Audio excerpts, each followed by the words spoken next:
Whew, another warm day, overcast but warm. So today I want to think about the three components that make up being human. We've got our body, our physicality, that's component number one. And we have our mental capacity, our mind, that's component number two. And then we have our self.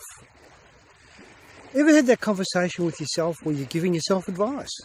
So my question is, who is the self that's taking the advice?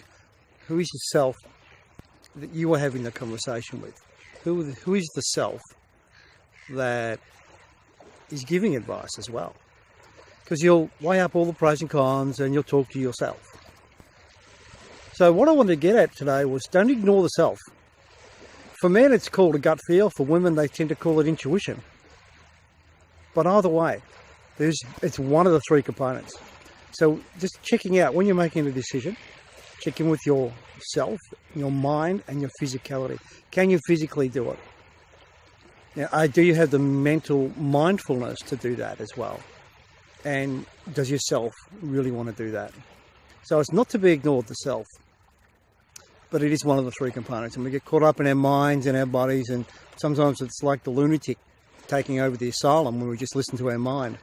Mind chatter, shut it up. To say, hey, I've heard that story before, mind. I'm going to listen past what I already know. Listen past what you know and listen to yourself. That's what I wanted to talk about today. It's one of the components that we often overlook. We get caught up in thoughts, and thoughts are just the mind. Do not let the mind control the body. Listen to the three components, put them all together, then make your choice from there. Cool, talk later.